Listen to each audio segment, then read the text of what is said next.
Let's take a seat here. Everything is settled. But there's still some time left. Maybe I should take a walk?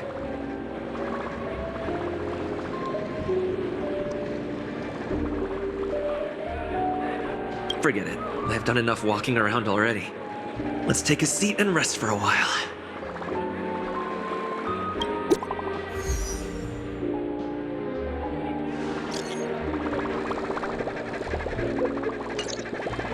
Looks like I don't have to worry about her.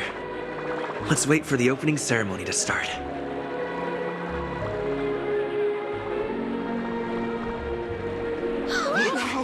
It's Miss Robin! Hey, Miss Robin! Hey, Miss Robin! Hey, over here, Miss Robin! Miss Robin! Miss Robin! Miss Robin! Miss Robin! There it is! Miss Robin! Glory to the family! Glory to the family! I'm your biggest fan, Miss Robin!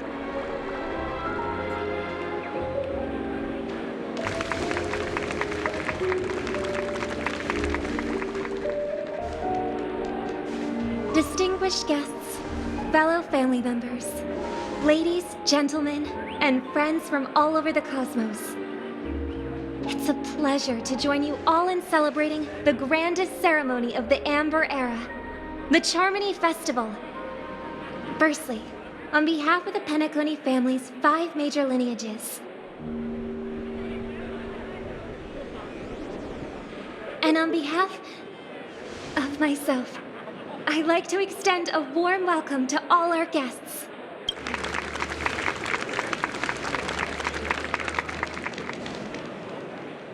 As you all may have noticed, this year's Charmony Festival is far from regular.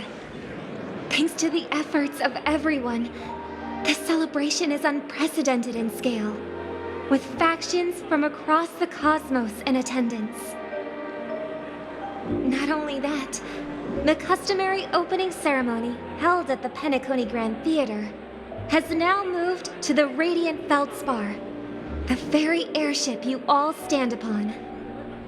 We invite you to express your warmest applause and deepest appreciation for OT Alfalfa, head of the Alfalfa family, for his selfless devotion to the Harmony's cause.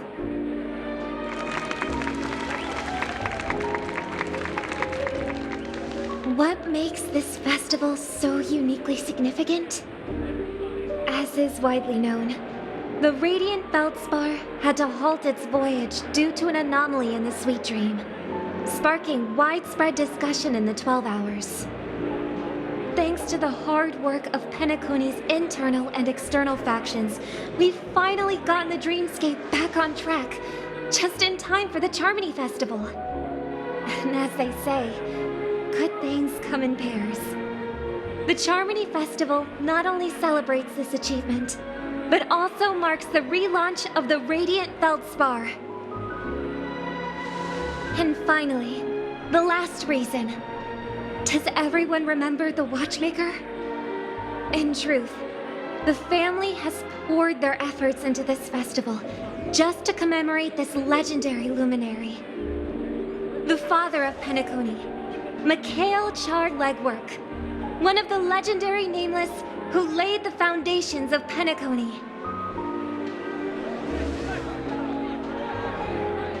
In the most bewildering times of the planet of festivities, it was he who descended from the sky with his companions, who taught us through trailblazing where freedom lies. It was also they who led the vanguard in the pioneering of the Dreamscape, in exchange for what is now known as the Paradise of Harmony. It can be said that Penacony's splendid success today is deeply rooted in the trailblazing ethos the Watchmaker planted within us.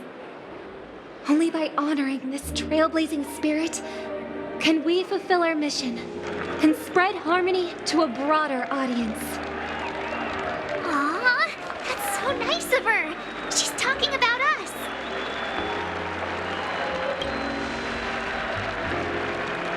Obviously. Wait, why does that seem so ominous? And now, the Sweet Dream is back on track. All thanks to the Trailblaze, of course. If it weren't for everyone on the Astral Express, we wouldn't be able to successfully host this Charmony Festival. Thus, with unanimous consent from the 5 major lineages, Penacony's family, on behalf of all family members throughout the cosmos, offer a token of appreciation to the Nameless. Oh, I wonder if it's gonna be a big one. We will transfer ownership of the Radiant Feldspar to the Astral Express. A meager appreciation that we hope you will accept with grace.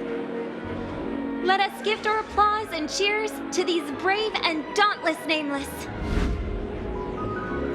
Nameless! Nameless! Nameless! And now, I propose a toast to harmony, to the Trailblaze, to the future of Penacony and the universe, and to the generous Alfalfa family head, Mr. O.T. Alfalfa. Cheers! Cheers.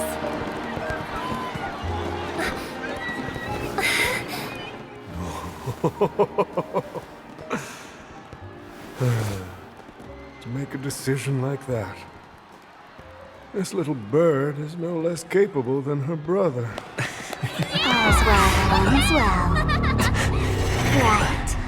But have you forgotten someone, my gray-haired friend? I put a bomb on this ship. You have 10 minutes to find it. Better hurry. When did this get shoved into my hands? There's still so many bombs. Now's not the time for plot twists. I can't handle this alone. Time to create a group and inform everyone.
All set.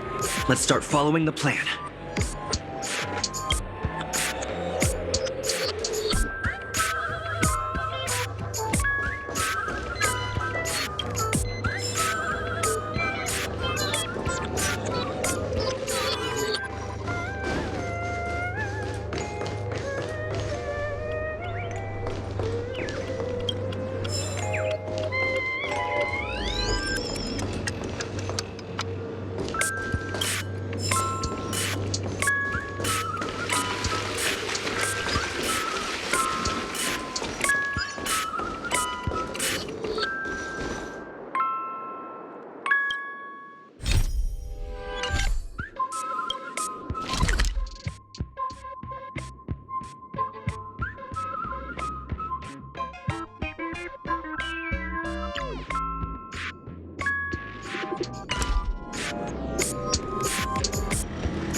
298 more dolls that can pack a punch just like me on the Radiant Feldspar. Tweet! Please call them back to the Golden Sparkle Tree. I will prepare a worthy gift for your troubles. Tweet! As for that imaginary neutron bomb you want, don't interrupt me. I know you never mentioned those 3 words to me before. Well, the bomb isn't here. Tweet! I'm afraid you'll have to look elsewhere for it.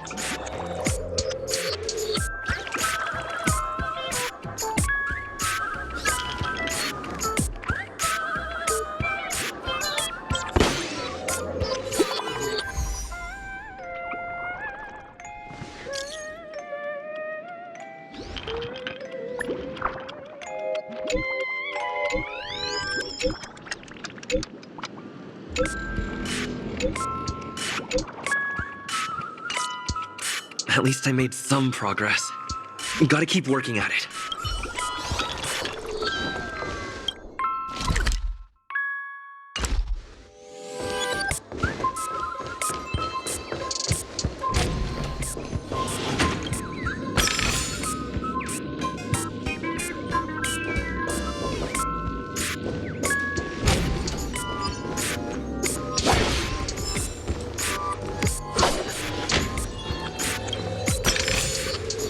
Don't forget to let your friends in on the action.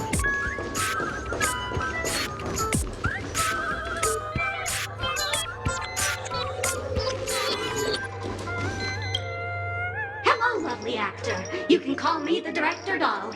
I often use this name in film credits. If you didn't know, I'm the one who directed the entire farce in Penacony.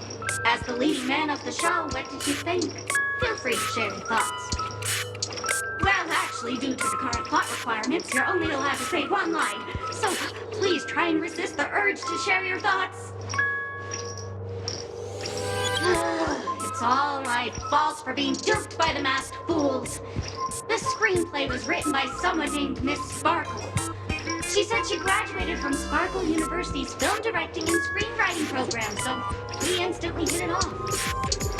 Who knew that there was no such thing as the film directing and screenwriting program at Sparkle University? In fact, Sparkle University isn't even real! Ah! Sparkle! Since you're done asking questions and I'm done answering, according to the script, I must reveal to you the fact that there's no bomb here at all, thus causing you to want to kick yourself for spending this whole time listening to me prattling on, after which we will part ways. But don't fret! I've also prepared a gift for you. A dream bubble that has the thrilling life and death moments I shared with a beautiful memo keeper. If you haven't seen it yet, you should hurry up and look for Dr. Edward.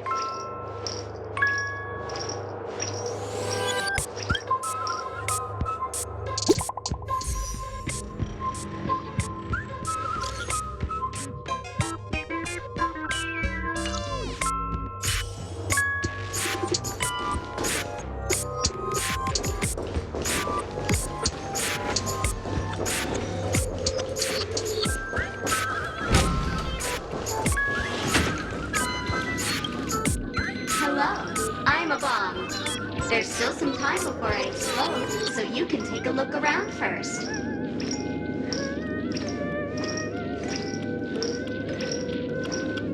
We do not have this function called wait around, but it's no problem. To ease any boredom during your wait, I can play a soothing song for you. Now playing Never Give Up, Never Surrender by the trending superstar Asterically from the Epsilon 12 system. Oh, hang on. Penacony's family have not purchased the rights to this song. We can't play it here. How about this? I'll recite it for you. Next up, please enjoy a recital of Never Give Up, Never Surrender. Oh, aha! If you ask me how I feel about you, don't tell me that you pretend not to see. They will never give you up, never make you sad. They will never give you up, never make you cry. They will never say goodbye to you, never tell lies to hurt you. Praise, aha!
arrived, oh great gray-haired little one.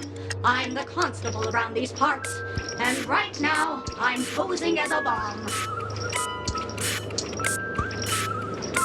I'm about to explode, and that's all you're concerned about? Alright, now that you've found me, it's my turn to complete my mission. Next, I'll count down from 5, and then explode. 5, 4, 1! Is it really that important? I'm not even a real bomb. Was it surprising, shocking, horrifying? No? Really? Fine.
Not much time left. I hope I make it.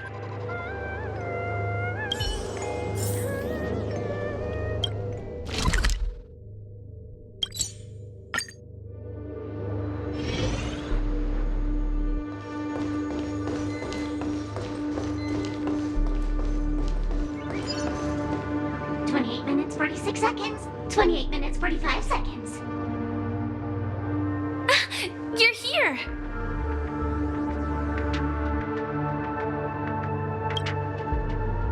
Don't come close! This bomb is very dangerous. And I'm the real Firefly. Since you're here, I'll just keep it short. Just over half an hour ago, I received a message from an unknown sender and rushed here as soon as I could. 27 minutes, 52 seconds. 27 minutes, 51 seconds. The Sweet Dream has lost the protection of the Order. If it were to blow up here, the consequences would be unfathomable. I've scrutinized it for a long time, but the bomb's design is incredibly unique, as if it's been locked by some mysterious path force. Apart from its creator, I fear no one knows how to deactivate it.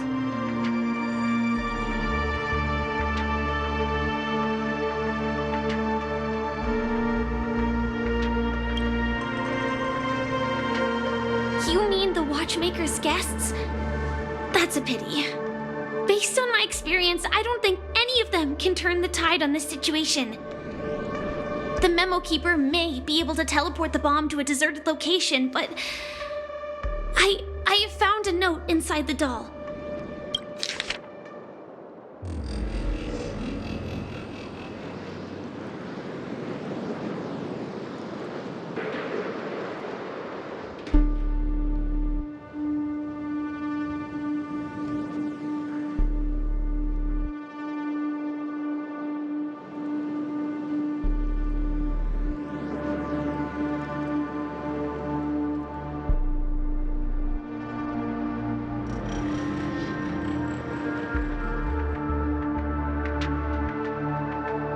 I don't know what grudges they have, but this path is a dead end, too.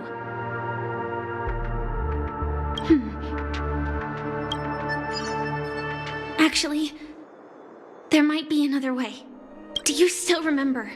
The script said that I will experience death 3 times in the Land of Dreams. I think this moment heralds the 3rd time.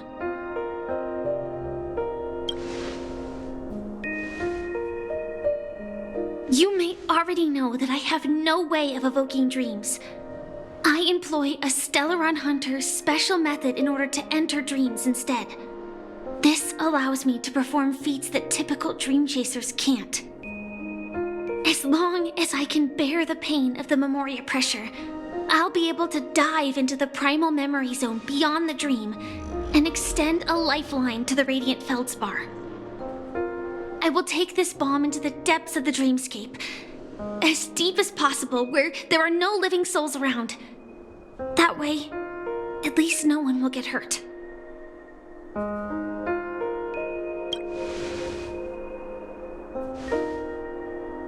Don't worry.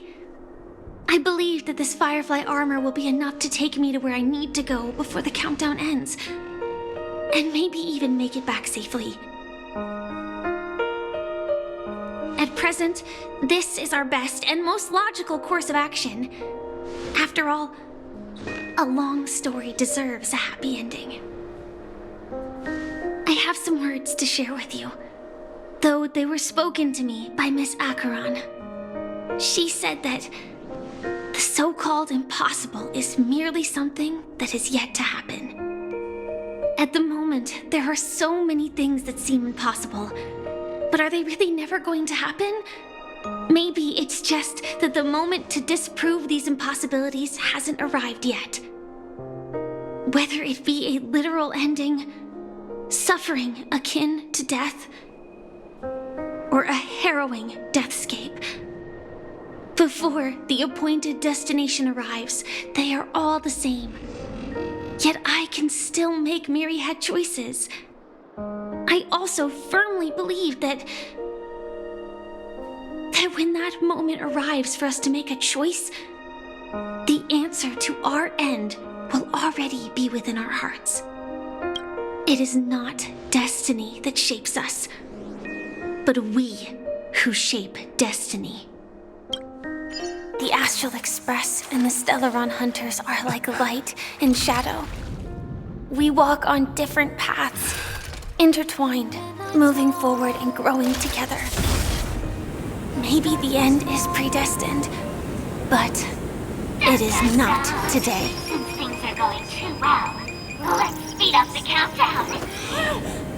Human life is short, just like fireflies to a flame. So if you have an answer in your heart, always remember, don't leave with any regrets. We have this right, don't we?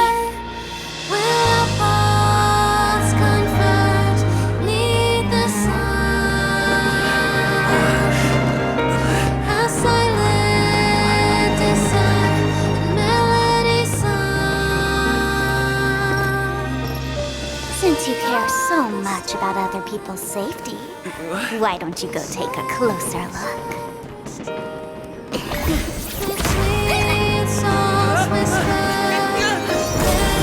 You see, everything is possible in this land of dreams.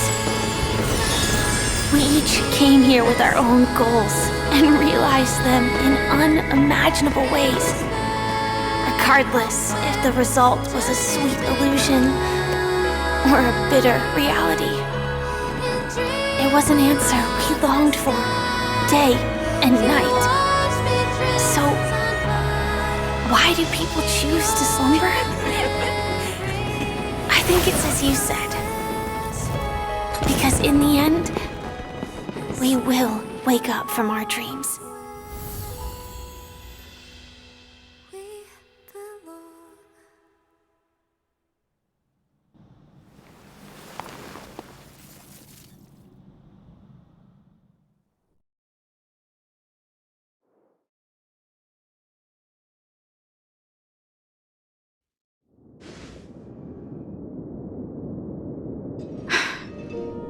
When I arrived, I happened to see a child holding it. He said the flowers were prepared by Aunt Jessie for the watchmaker and the war comrade he'd missed his whole life. Mikhail would place 2 bunches of flowers here year after year. And after he left, it became 3. Your wishes will always be remembered by someone. Now, Penacony, as you hoped, has welcomed the dawn after a long, dark night. The path forward may not be a bed of roses, but at least people are prepared to step forth towards freedom. Tiernan, you can go home now. While the Nameless are also preparing for the next stop of their voyage.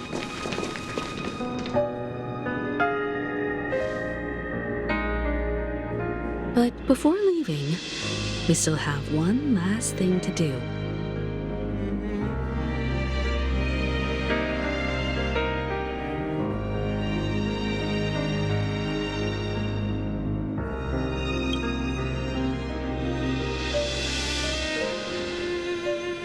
A fitting end to the tale of the departed.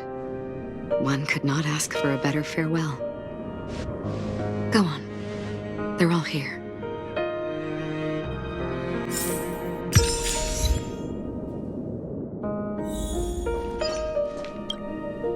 That statue. It wasn't here last time. Looks like this is the last riddle that Mr. Gallagher left for us. In the end, we still failed to figure out his true identity, or if he was even a living person. What should I say? I mean, this guy is definitely a history fictionologist, all right. I'm suddenly reminded of the time at the theme park when he said he was only 13 years old. Could that have meant something too? Either way, he's an enigmatic character for sure. At least our journey together in Penacony was real enough. And his loyalty and love for this land must have been real too, right?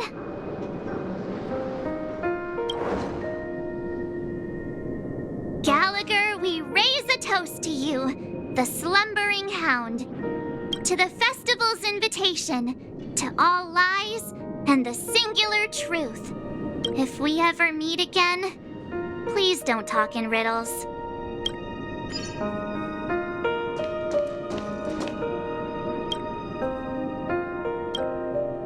Honestly, when I heard the conductor's request, I was pretty surprised. The Nameless.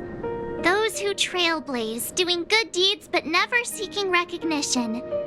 After all this time, how would we even find those 3 people in such a vast place like Penacony? But it seems, in the land of the dreams, anything is indeed possible. History may not remember the names of the dead, but the stars will attest to their journeys.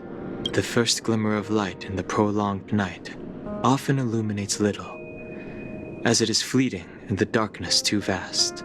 But because of this, people will remember. As long as something shines in the night sky, then when the first star falls, countless more will follow, streaking across the horizon.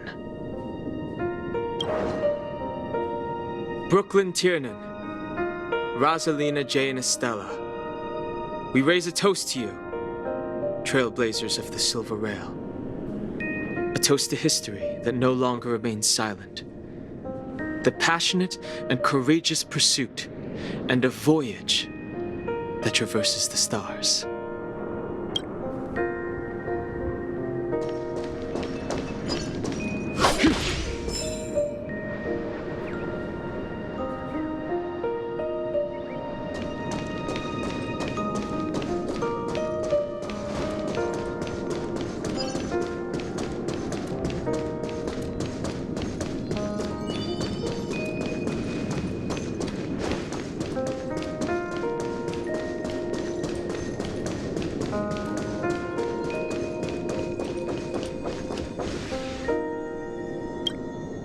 Is the Astro Express ready to depart Penacony? Apologies, Mr. Mika, that we are only now bidding you farewell. Oh, that's all right. You've all done so much for the Watchmaker, and we are forever indebted. Allow me, as the representative of Dreamflux Reef, to make another toast to all the nameless. What will the people of Dreamflux Reef do now? Many will continue to live here. Those accustomed to being awake will mostly have a hard time getting used to a life of darkness with their eyes closed. Though the order has faded, there must be someone to watch over this primal memory zone. Penacony's nights are long, and there are many who are still far from a good night's sleep. As for the sweet dream over there, we're still managing without it, aren't we? Mika and residents of Dreamflux Reef, we raise a toast to you, watchers of the long dream. To your tenacity throughout time, to each sorrowful night, and to the dawn that is finally upon us.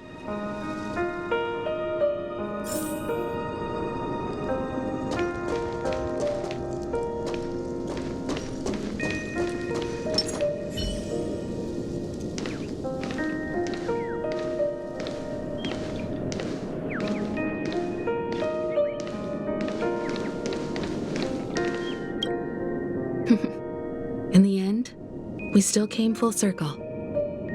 This trailblazing expedition started from the moment you and a bellboy ran into each other.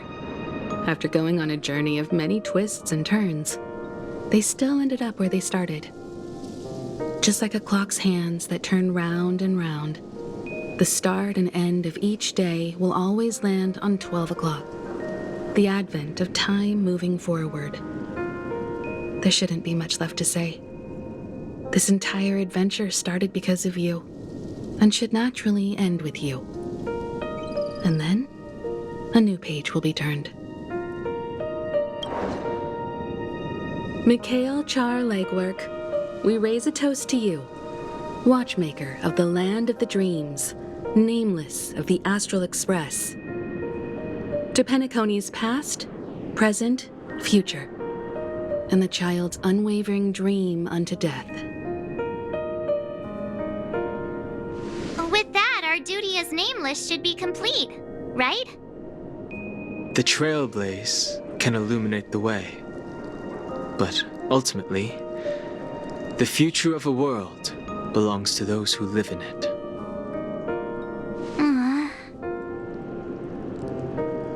I still feel that Mr. Mikhail must have really wanted to witness this day himself. What's on your mind, March? Just a strange feeling. I had it a few stops ago, but it's super strong this time. Why not talk about it? Maybe everyone's thinking the same thing. I can't help but think that whether it's Mr. Mikhail, Mr. Tiernan, or Madame Rosalina, their lives must have been long, and they must have experienced plenty of stories. They were also young once, stumbling and bumbling around just like us, getting into scraps and mischief, that sort of stuff. Companions, enemies, journeys, adventures, all the sad and happy memories. The everyday that we're used to, they've lived through them too. But those things are all in the past.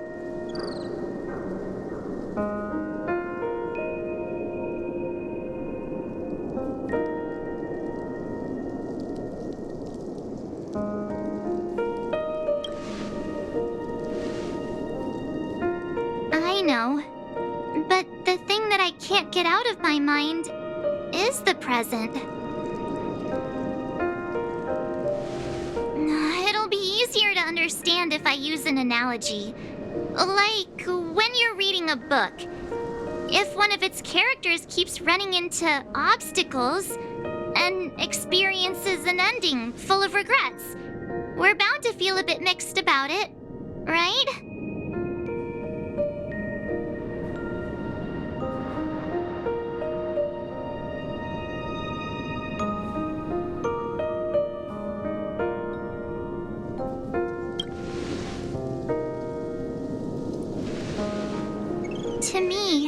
It's because we've seen every nook and cranny of their lives. We see these people as special. So, even if there are parts of it that aren't really realistic nor logical, we still hope that their story gets a good ending when it comes. But what if they and we aren't really that special? When Mr. McHale sat in this chair, waiting for the Astral Express to arrive every day, what was he thinking? And if, at the end of his life, he could still firmly say he had no regrets, then what is this regret we feel in our hearts right now? I think each and every one of us is searching for the answer to this very question. The universe is vast, and our lives are but specks.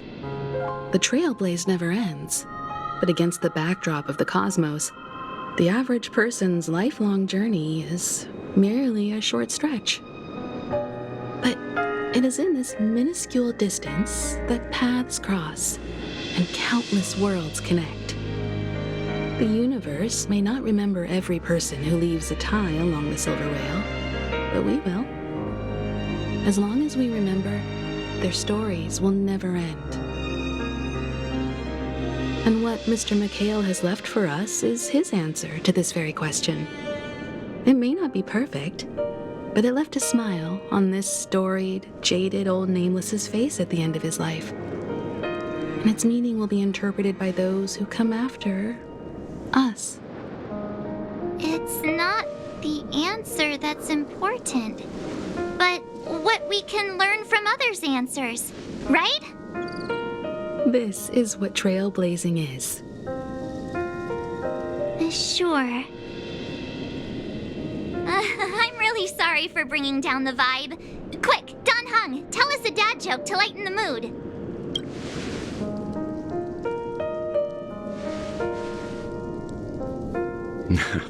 It's never a bad thing to reflect. One day we'll all have to face our own farewells. But before that, we still have a long way ahead of us together. So the most important thing right now is to tell the conductor what we saw in Penacony. Then prepare ourselves for our next trailblazing destination. I should get back to the Express. Or maybe I could say my final goodbye to Acheron.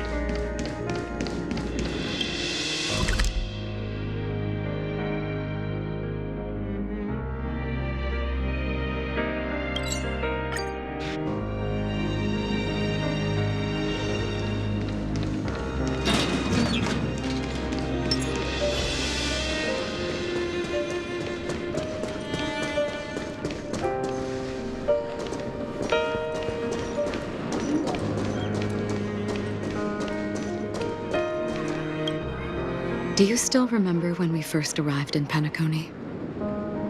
Who would have thought our paths would cross in such a way?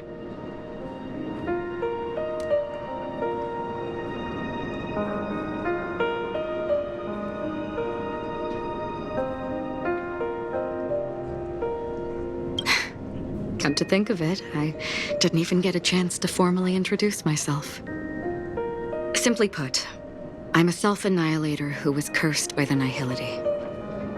My hometown was destroyed a long time ago, and the whole world was erased beneath their shadow. In order to fight against the cruel end of self-destruction, I went on a journey in search of a way to sever the chains of the Nihility. After a long and grueling search, I am convinced that my destination lies within the depths of the dark web, where reality and the Nihility are separate. In there lurks a secret called Device 9. One day, I'll reach it. The ocean of stars is vast, and given our destinations, I'm afraid our paths may not cross again. But the trailblazing expedition ahead is always full of unknowns, and my blade is sharp enough to sever fate. As long as we maintain our original resolve, I believe there will come a day where we will meet again. Ah. In that case, I must apologize for my rudeness. Do you remember when we first met? I once said you reminded me of an acquaintance. Because of the Self-Annihilator's curse, my memories are stripped away, blurring my past. And after our journey together, what I originally thought were familiar feelings were merely illusions. I believe this was truly our first meeting. What do you mean? It's improbable that you've crossed paths with my past self. What I mean is, there is nothing left to retrace there. Only nihility.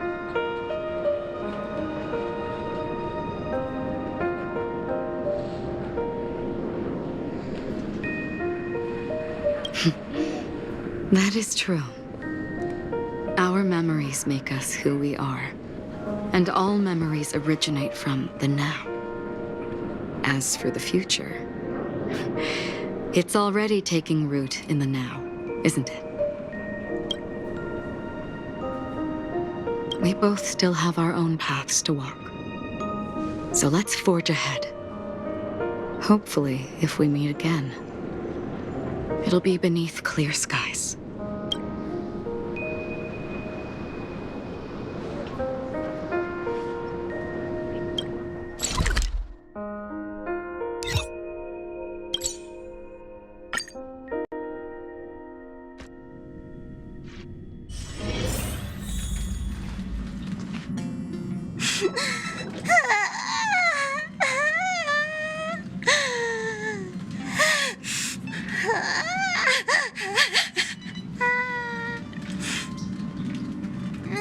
There. Chin up, Pom-Pom. Don't be sad. Don't cry. Wow. Your method of consolation is truly unsophisticated. Still better than just standing there like a scarecrow. Oh, hey, you're finally back. We told Pom-Pom all about our adventure, and they suddenly started crying. I've never seen Pom-Pom so sad before. The conductor never cries. Pom-Pom is never sad. Pom-Pom is just angry. Yeah, angry. No matter where the express stops, you lot always manage to cause chaos. My well-thought-out timetable completely ignored. If you carry on like this, the express is gonna run out of fuel. That's right. Pom-Pom is just angry. It's not because of Misha, Tiernan, Rosalina, and the rest. It's okay. Oh, Pom-Pom, just let it all out. Everyone, could you all take a break in the next car? Don't worry. I'll stay here with Pom-Pom. But... Let's go, March. It's okay. Oh, Pom-Pom, just let it all out.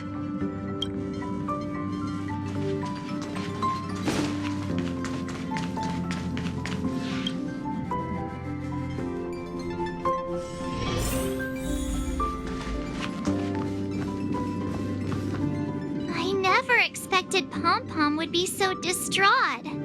Those three nameless must have meant a lot to Pom-Pom. No one knows exactly when Pom-Pom boarded the Express, but one can surmise that their journey has been filled with many hellos and goodbyes. Probably more than we can imagine. The fact that they're crying so hard is probably a good sign. It proves that Pom-Pom's emotions haven't become dulled by the grind of time. They still deeply cherish every nameless who has boarded the Express and value every journey shared with them. Leave it to Himiko. When it comes to comforting, there's no one better on the Express.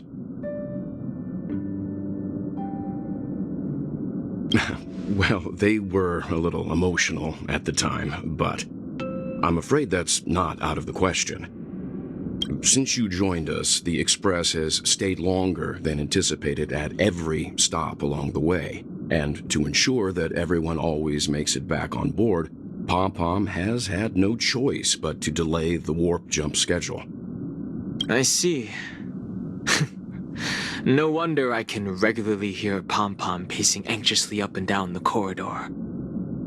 Turns out Pom-Pom's been silently putting in a lot of work for us. Wow.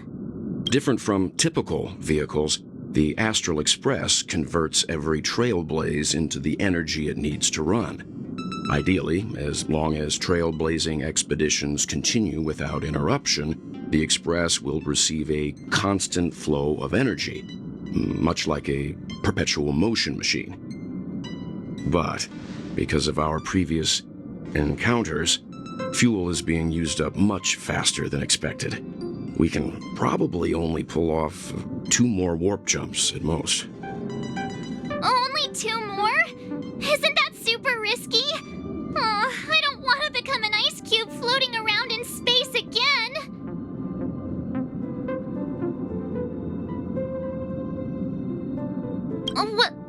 When you put it like that, it doesn't actually sound too bad. But I don't even want to become an adorable ice cube floating around in space again. Which also means that we must prudently consider our next destination. Yes, I've already checked the astral charts. The 2 nearest worlds to us are the oceanic planet of Lushaka and the agate world, Melostanen. As for which one we're headed to, that still requires a vote. Or perhaps you might consider a suggestion.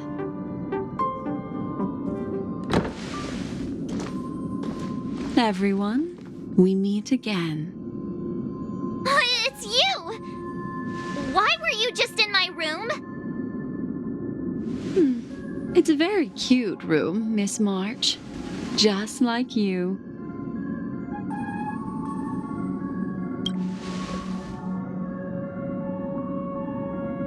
Memo Keeper, let's put aside how you managed to sneak past everyone and board the Express for now. You mentioned a suggestion. I accidentally overheard how the Express obtains fuel. I just wanted to chat with everyone to see if we could work together. But now, it appears my suggestion could be the very lifeline that saves everyone. Please speak candidly. Depending on what you say, we could very well ask you to disembark. The Permanence's descendant. What a charming little dragon, especially with those mired memories of yours. But I digress. If the Astral Express is in urgent need of a special trailblazing expedition to recharge its engine, have you all considered this? Perhaps your destination could be a world that even the renowned Akivili never reached. Should you be able to lay down a new stretch of silver rail, the Express may never have to worry about energy ever again. Trailblazing to a world that even Akivili has never been to? Is that possible? Continue, Memo Keeper. This destination of which you speak, what sort of world is it? A world that many across the universe don't even know exists. A world hidden away from outside observation. Its presence only revealed by the light from the mirror of the Garden of Recollection. A world fettered by 3 paths, its destiny hanging in the balance. The Eternal Land, Amphorius.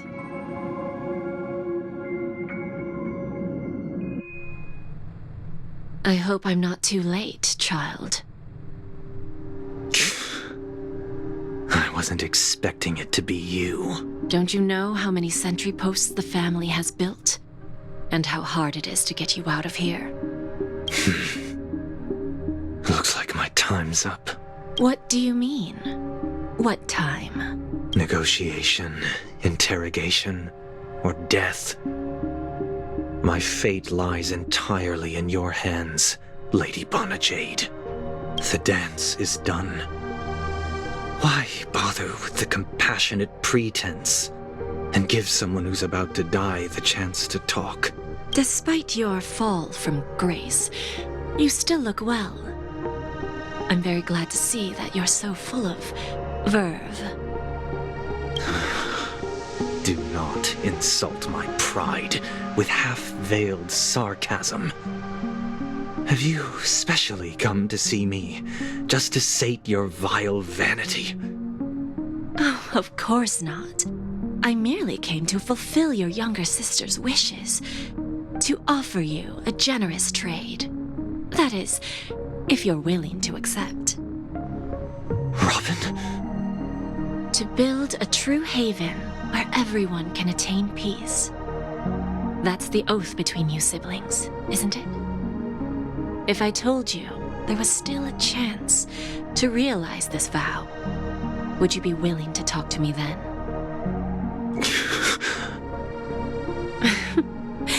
I recognize the gravity of this question, which is why you don't have to answer me right now. Go now. You are free, O Chosen One, who dared to exceed his bounds, sever your wings, descend to the mortal realm, and walk their lands. See what this world is truly like. I will not accept your charity. As I mentioned earlier, it's a trade, and you don't have to give me an answer right now. Rewards are not reaped in a day, and if there's one thing I'm best at, it's waiting. The sweet dream still continues, and the night is still long. You have plenty of time to contemplate your answer. A word of advice for you before we part ways. A word of warning from someone who's been in your shoes before. Life is too short to miss out on golden opportunities.